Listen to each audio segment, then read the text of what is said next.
1000 litre दुधामध्ये 500 litre भेसळ, urea आणि शॅम्पू मिसळला. 13 जणांना थेट बेड्या. बड्या लोकांची नावं समोर आले. रोज सकाळी उठल्या उठल्या तुम्ही आणि तुमची मुलं विश्वासाने जे दूध पिताय ते दूध आहे की तुमच्या शरीरामध्ये हळूहळू विणणारं विष आहे, हा प्रश्न आता उपस्थित झालाय. कारण महाराष्ट्रामध्ये दुधाच्या नावाखाली विष देण्याचा धंदा एफडीएनं पकडला. पुण्याच्या आंबेगाव, जुन्नरखेड आणि शिरूर परिसरामध्ये अन्न व औषध प्रशासनाने जे सत्य बाहेर आणलंय ते ऐकून कोणत्याही सुजाण माणसाचं रक्त सळसळेल. 1000 लिटर शुद्ध दुधामध्ये चक्क 500 लिटर केमिकल, पांढरा रंग आणि केसांचा शॅम्पू मिसळला जातोय. ज्या शॅम्पूने आपण केस धुतो तो शॅम्पू आपल्या पोटामध्ये ढकलला जात होता. आपल्याकडे दुधाला पूर्ण अन्न म्हणतात. लहान लेकरांपासून ते म्हाताऱ्यांपर्यंत प्रत्येकाच्या आरोग्याचा तो पाया असतो. पण याच दुधाच्या नावाखाली तुमच्या आमच्या घरामध्ये लेकरा बाळांच्या पोटात थेट विष कालवलं जात होतं म्हणण्यापेक्षा त्याचा रीतसर कारखानाच थाटला गेला होता. पुणे जिल्ह्याच्या आंबेगाव तालुक्यातील मंचर शहरामध्ये अन्न आणि औषध प्रशासनानं धडाकेबाज आयुक्त तुकाराम मुंडे आणि पुणे ग्रामीण पोलिसांच्या स्थानिक गुन्हे शाखेने मिळून जो काही दणका दिलाय त्याने अख्ख्या महाराष्ट्रातील दूध माफियांचे धाबे दणाणले आहेत. ही नुसती कार्यवाही नाही तर महाराष्ट्राच्या आरोग्याशी खेळणाऱ्या एका फार मोठ्या आंतरजिल्हा टोळीचा गेम ओव्हर झालाय. काय आहे हा प्रकार? दुधामध्ये शॅम्पू आणि केमिकल मिसळून कसं दूध तयार केलं जात होतं आणि एफडीएनं कसा त्यांचा खेळ उद्ध्वस्त केलाय, पाहूयात या व्हिडिओच्या माध्यमातून. पोलिसांना आणि एफडीएच्या गुप्तचर विभागाला अशी माहिती मिळाली होती की मंचर आणि आजूबाजूच्या भागामध्ये दुधाचा गोडधंदा विषाणू माखला जातोय. पण माहिती मिळणं एक आणि प्रत्यक्षामध्ये त्यांना पकडणं हे काहीसं कठीणच होतं. कारण की ही टोळी एवढी शातीर होती की त्यांनी आपला पसारा अत्यंत गुपचूप आणि कोणाला संशय येणार नाही अशा पद्धतीने मांडला होता. आयुक्त तुकाराम मुंडे यांनी पदभार स्वीकारल्यापासूनच अशा भेसळखोरावर वचक निर्माण केलाय. त्यांच्याच मार्गदर्शनाखाली एफडीएच्या तब्बल 50 पेक्षा जास्त अधिकाऱ्यांचं एक विशेष पथक आणि पुणे ग्रामीण गुन्हे शाखेचे वरिष्ठ पोलीस निरीक्षक यांच्या टीमने मिळून एका रात्रीमध्ये चक्रव्यूह रचलाय. कार्यवाहीची पहिली ठिणगी पडली मंचरमध्ये. तिथे पोलिसांनी छापा टाकून सुरुवातीला 2 संशयित भागीदारांना पकडून ताब्यामध्ये घेतलं. पोलिसी खाक्या दाखवताच या दोघांची पाचावर धारण बसली आणि त्यांनी जे काही ओकायला सुरुवात केली ते ऐकून स्वतः पोलिसांच्या आणि एफडीएच्या अधिकाऱ्यांच्या पायाखालची जमीनच सरकली. हा फक्त एका छोट्या डेअरीचा किंवा एखाद्या गावापुरता मर्यादित असलेला धंदा नव्हता, तर हे एक आंतरजिल्हा महाजाळ होतं ज्यानं महाराष्ट्रातील 5 ते 6 जिल्हे आपल्या विळखामध्ये घेतले होते. मंचरमधून मिळालेल्या धाग्यांचा पाठलाग करत पोलिसांनी सोलापूर जिल्ह्यातील अकलूज, अहिल्यानगर, छत्रपती संभाजीनगरमधील सिल्लोड, सांगली आणि थेट मुंबई नजीकच्या भिवंडीपर्यंत एकाच वेळी धाडी टाकल्या. ही एवढी मोठी आणि गुप्त मोहीम होती की स्थानिक पोलिसांनाही शेवटच्या क्षणापर्यंत याची भणक सुद्धा लागली नव्हती. या मोहिमेमध्ये एकाच वेळी 13 पेक्षा जास्त मुख्य म्होरक्यांना बेड्या ठोकण्यात आल्या आणि त्यांच्याकडून तब्बल 2.5 ते 3 कोटी रुपयांचा मुद्देमाल जप्त करण्यात आला.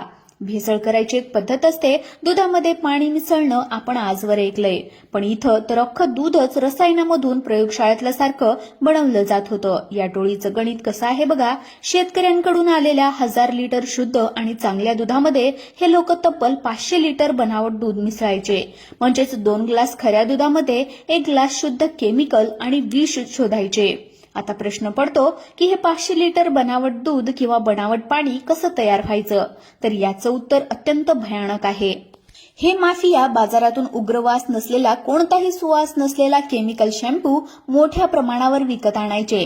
दुधाला पांढरा शुभ्र रंग यावा, त्याला खऱ्या दुधासारखा फेस यावा आणि दुधाची घनता टिकून राहावी यासाठी या उग्रवास नसलेला शॅम्पूचा वापर केला जायचा.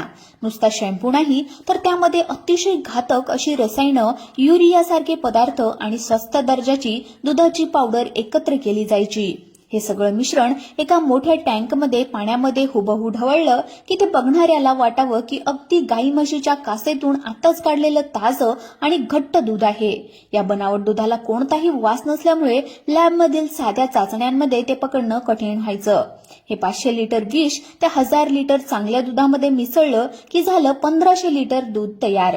रोज हजारो लिटर अशा पद्धतीचे दूध बाजारामध्ये विकले जात होतं. आणि हे पाप 1-2 दिवस नाही तर गेल्या तब्बल 2 वर्षापासून अविरतपणे सुरू होतं. हे भेसळयुक्त दूध कुठे जात होतं तर हे दूध कोणत्याही साध्या गल्लीबोळातील दुकानामध्ये जात नव्हतं. हे माफिया एवढे मोठे होते की त्यांनी महाराष्ट्रातील आघाडीच्या आणि अत्यंत नामांकित अशा दूध ब्रँड्सना आणि मोठ्या नामांकित डेअरी कंपन्यांना दूध पुरवठा करण्याचं कंत्राट मिळवलं होतं. आपण जे पॅकेटमधील दूध अगदी विश्वासाने ब्रँडच्या नाव म्हणून विकत घेतो त्या ब्रँडच्या टँकरमध्ये हे विषारी दूध मिसळलं जात होतं. यापेक्षाही भयंकर बाब म्हणजे याच केमिकलच्या दुधापासून मोठ्या प्रमाणावर खवा, पनीर, पेढे आणि इतर दूध पदार्थ तयार केले जायचे आणि ते सणासुदीच्या काळामध्ये किंवा हॉटेल व्यवसायासाठी संपूर्ण महाराष्ट्रामध्ये सप्लाय केले जायचे. आता सामान्य माणसाने विचार करावा की जे लहान मुलं सकाळी उठल्या उठल्या दुधाचा ग्लास तोंडाला लावतात त्यांच्या पोटामध्ये रोज काय जात होतं.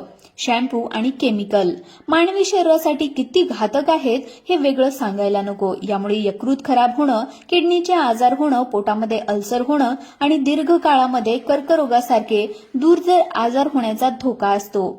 पैशाच्या हव्यासापोटी या टोळीनं लाखो लोकांच्या, लहान मुलांच्या आणि गरोदर महिलांच्या आरोग्याशी क्रूर खेळ मांडला होता.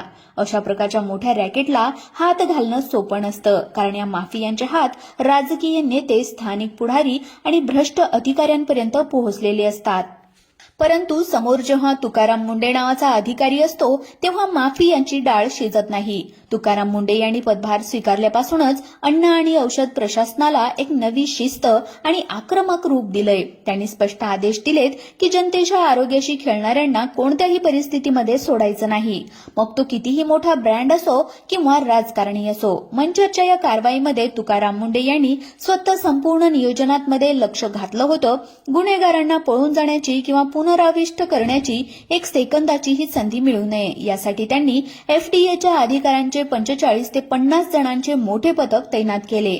पोलिसांनी या प्रकरणी मंचर पोलीस ठाण्यामध्ये अत्यंत कलमाखाली गुन्हे दाखल केले आहेत. भारतीय न्यायसंहितेच्या आणि अन्न सुरक्षा मानके कायद्याच्या विविध कलमानुसार 13 आरोपींना अटक करून कोर्टासमोर हजर करण्यात आलं. तेव्हा न्यायालयाने त्यांच्या गांभीर्य ओळखून सर्व आरोपींना 9 जुलैपर्यंत पोलीस कोठडी सुनावली आहे. जप्त केलेल्या 2.5 कोटींच्या मुद्देमालामध्ये अनेक टँकर्स, मिक्सिंगची मशिनरी, केमिकलचे ड्रम्स आणि मोठ्या प्रमाणावर जप्त केलेल्या शॅम्पूचा साठा सापडलाय.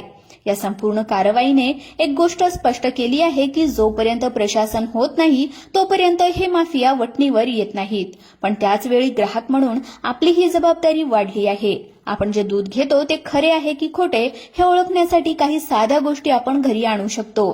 दुधाचा थेंब जर आपल्या एखाद्या गुळगुळीत लाकडावर किंवा दगडावर सोडला आणि तो थेंब हळूहळू खाली वाहताना मागे पांढरी रेघ सोडत असेल तर ते दूध शुद्ध असतं.